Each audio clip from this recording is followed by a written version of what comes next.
It is the end of an era. A WWE brand is closing its doors. One, Andrew, that you and I love to pieces, right? Absolutely. It was it was one of those things when the news was rolling out yesterday. It was genuinely heartbreaking to see. So NXT UK is coming to an end. In an interview with Fox News Digital, Shawn Michaels revealed that Worlds Collide on September 4th will be the swan song of NXT UK, and from there it's going to take a brief hiatus. Michaels also spoke to Metro.co.uk at the end, about the end of NXT UK, sorry.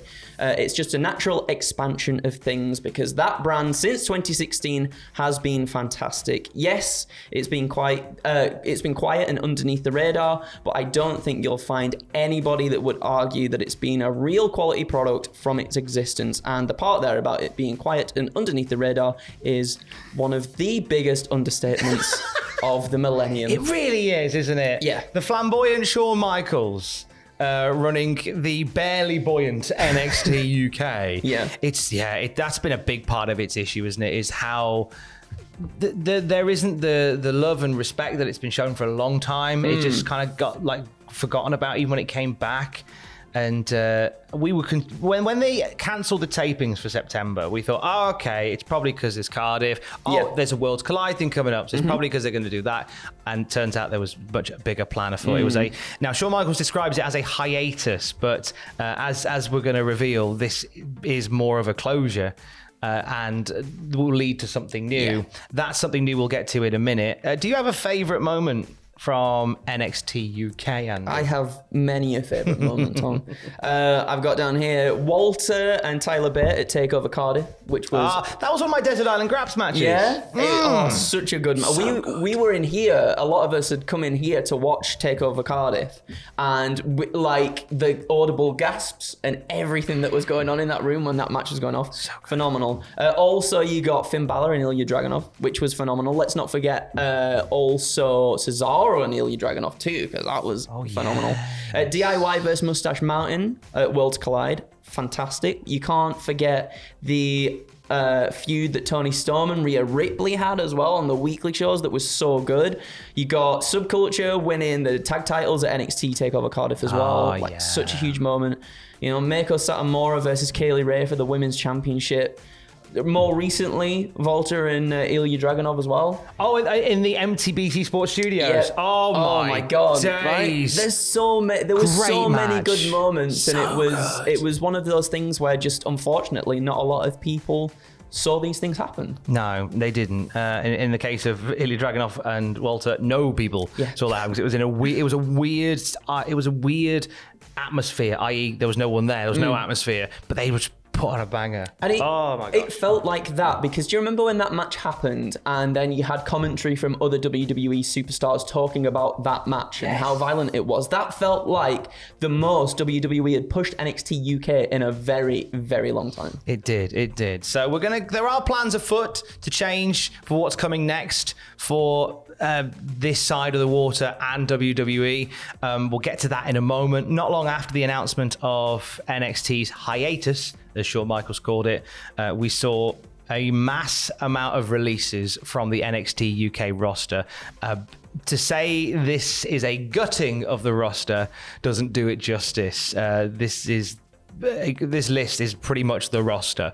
We'll start at the top. Southwest Subculture, Mark Andrews, Flash Morgan, Webster, and Danny Luna, Eddie Dennis as well. So it says something that 2 weeks from your first pay-per-view in Cardiff, you sack all your wrestlers from Wales. Which is crazy as well, because you would have thought that you would want some sort of representation there as well. You know, for this huge event that's happening, like the first WWE event over here that's happened in however long now, a long time, and you would have thought you'd wanted some talent there to sort of, you know, represent WWE and perhaps even NXT UK as well, obviously, to get a little bit more eyes on the product. For the record, don't get it twisted, right? Don't think we're being silly, because we're not suggesting that Southwest Subculture should have beat the Usos. The Principality. We're not saying that should have happened at all, but I think it's business, and I just find it like sad and ironic. sadly ironic that all your Welsh talent is gone just 2 weeks before you do the Principality. Symbiosis, Primate and T-Bone, they're away, as is Primate's former tag partner in the Hunt, Wild Boar. Primates, that whole group are now gone.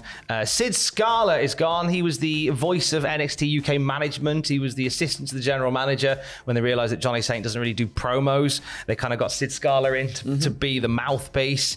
He had a rounds match against Cassius Ohno. Yeah, I remember that, and it was pretty good as well. I thought it was very good. Sam Gradwell's away, in a bit Yogurt's Blackpool lad who didn't really do loads of stuff. No. Sort of on the periphery a lot. There was a lot of intense matches between he and Ilya Dragunov. Do you remember when Dragunov was doing the thing where he was like, I can't control my anger sort of thing? He kind of had sort of post-traumatic stress from the match with Walter. Yes. And he was sort of losing his mind a little bit from that. It was a really lovely little story they told. It was really good. And Gradwell was sort of just like prodding him. Always prodding him, calling him a yogurt. He can't control himself. It was really, really good in that role. Saxon Huxley, there he goes. Hartlepool lad who went from being like a philosophical monster to being just a monster on the main roster. A bit Bruiser Brody-esque, certainly in terms of appearance like and energy. Just a wild man. He was really good too. I like him. I want to see him back on the indies around here. Amel, the French Hope, the first French superstar to be signed by WWE.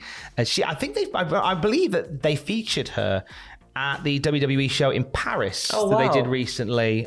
She's no longer with the company.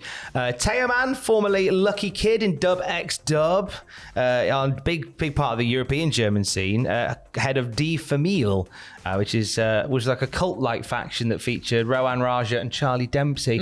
I believe that Charlie Dempsey is still on the books. Yeah.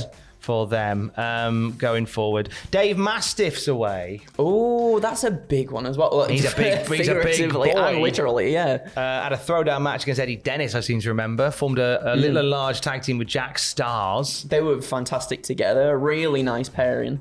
Jack Stars is away as well, by the way. He briefly teamed with Mastiff and Piper Niven, now Doudrop, and kind of got like a bit of a Mikey Whipwreck style underdog thing going on. Yeah, he had the moves as well, and I enjoyed watching him a lot. He really grew on me because I had no idea about him beforehand until NXT UK, and then watching him, I became a big fan. Ashton Smith. I'm devastated for Ashton Smith. He won the NXT UK tag team titles, then immediately got injured, and we never saw him again. He'd been there for so long as well. Yeah. He'd been there for so long, he deserved it so much, and then this unfortunately happened. Zaya Brookside and Eliza Alexander, so the daughter of Robbie Brookside, British legend, who was playing a spoiled child type gimmick, kind of like I get what I want type thing, along with her best friend, former Lizzie Evo from the Indies. Which makes sense because Lizzie Evo has kind of got that aura about her as well. So that pairing and that gimmick actually kind of, for something on paper, I would have been like, I don't know about that, but it worked. It worked pretty well. Amelia McKenzie, formerly Millie McKenzie. She was going to be part of the original NXT UK lineup. I seem to recall either there was some miscommunication between the sides, or Amelia wanted to go and do other things, and she ended up not joining, but she did in the end. But now she's no longer with the company. She's going to be an absolute standout wherever she goes. She's phenomenal already at such a young age. So wherever she goes next, my God, they're in for a treat. Get together with Charlie Evans, bring back the Medusa Complex, please. And Pete Dunne, please. Oh yeah, hang out with Pete. She can't now. Well, you never know. Oh, no, don't say that. No. Nina Samuels, a very consistent, well-developed character on NXT UK. The Nina Samuels show was something that popped up very frequently. Noam Dar and Shah Samuels. Noam, the host of the Supernova Sessions.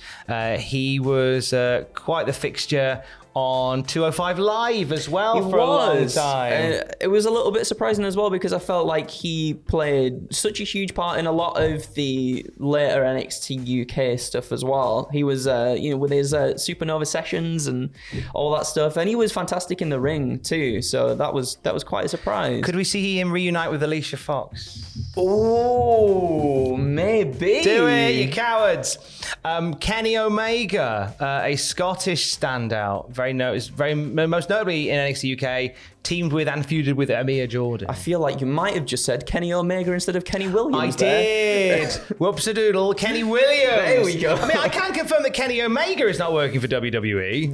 Yeah. I didn't lie. You didn't. Kenny Williams, a Scottish standout who most notably in NXT UK teamed and feuded with Amir Jordan. Which that storyline kind of tugged on the heartstrings because they were genuinely a very good tag team together. They portrayed themselves, and I'm sure they are backstage very good friends. Like you could feel that energy when they were in the ring together too. So when that feud happened, it was really good to watch, but also like, oh no. We mentioned him just there, Amir Jordan, who suffered a shoulder injury that set him back, and he never really got the motor running until recently when he re-debuted as Tiger Turan following a loser leaves NXT UK match with Williams or Omega. He was very good when he came back as Tiger Turan as well. Yeah, really, really good.